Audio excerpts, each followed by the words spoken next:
Hi guys, it's a girl, Linkopi, your one and only legal and social entertainer. Today I'm going to talk about a topic known as defamation of character. In today's cyberspace, a lot of person has been talking about defamation of character. Any little thing that happens between you and another person, they refer it as defamation of character. So today I want to make it in a clear terms what defamation of character entails. This is simply the exception of what defamation of character is. It's not in all terms, it's not in all situations, it's not in all circumstances that if anything happens, you refer it as defamation of character. So today I come to do a clarification of what it's all about, especially basing my point on its exceptions. It's not in everything, all circumstances, like I said earlier, that defamation comes to play. First and foremost, what is what? Defamation. Now, defamation is often considered as a civil wrong rather than a crime. Okay, to a large extent, is an expression in or publication of statement that tends to discredit or damage one's reputation without any lawful justification. Now, defamation of character can be verbal, otherwise known as what? Slander. It can also be in a written form, can be a sign or any publication in a written form, otherwise known as what? Libel. Okay, so there are several instances that happen, like for example, the general bus boost, like in any bus there is a boost. Now, this is otherwise known as verbal abuse. Now, verbal abuse is where two persons in a heated altercation abuse each other, calling each other names. It does not in any way refer as defamation of character. No. Where there is a buzz and there is a boost, in the heat of passion, both individuals are busy saying all sorts of things to each other or one another where it's more than two persons.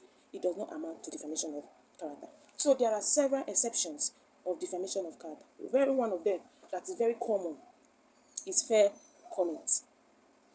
Do you understand? Fair comment is a situation whereby, just like in the general public, you make a general opinion in matters of public opinion, matter that has come to the public space to stay.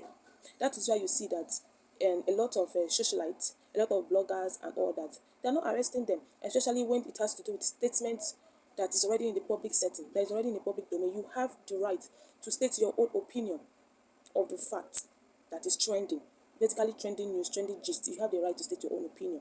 No one can tell you otherwise. Yes. But however, you have to stick to the trending issue, whereby you deviate out of malice and start talking about something else, start instigating something else, or insinuating something else, where there is a clear sign of innuendo. The law of defamation will come for you. Yes, it will come for you. Another one is what? Truth and justification. Where whatever thing you have said is a fact, is actually true. Fine. For example, where someone has been committed before for stealing, you can go ahead and call the person a thief because it's a statement of fact. The person has in fact stolen before and has been convicted. Do you understand? So you cannot call someone a thief when the person has not been convicted for it. That's why it's always important to put allegedly in any post you are making. Use the right word, allegedly. Now, if it's a statement of fact, fine, you are excused. You can't sue that person for defamation of character because that person made a statement of what? Fact. Do you understand? Another thing is what? Consent. Where you give a person consent to post a particular thing, whether it is defamatory in nature or not, you cannot in any way go back to say that, no, I did not give you consent to do this or to do that. No. You cannot sue the person that made such publication because you consented to it. Now, this is where disclaimer comes in. In case if a third party or someone else makes a statement beyond what you consented, clearly issue a disclaimer to that regard. If the person made a statement on your behalf and you consented to the fact that, okay, this is what I said and this is not what I said, issue a word. It's fine. But where you everything is not what you said, you've not consented to that fact, issue a word, disclaimer. Now, all these things I'm mentioning is really important because we have to understand when to sue and when not to sue. Another thing is what? Privileges. We have absolute and qualified word privileges. Absolute privileges are a situation whereby you cannot be sued for defamation of character no matter how it is. And these are statements made in a legislative proceeding, judicial proceeding, made by officials of the state, anything published in a government white paper and their official gazette, all these things These are privileges. That is why you see that people can actually hold public opinion regarding what is happening in the state, and they will not be arrested.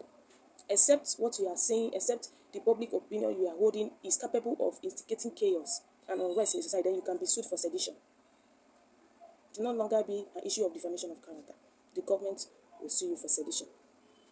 Then we have qualified privileges. Although you are covered by this privilege, but however, when you go beyond it, act of malice, you remember that we have what we call malicious prosecution, but that will be a topic for another day. If out of malice you make any statement which ordinarily you are covered not to be sued for defamation of character, and then you make any statement that is beyond it out of malice, my dear, the law will not cover you. Yes, the law will not cover you. This goes towards statements or reports given to the police or made by individual. All those statements you go to police to write and all that, make sure it is factual. It is something true. If you say something beyond the necessary or reasonable, you'll be sued.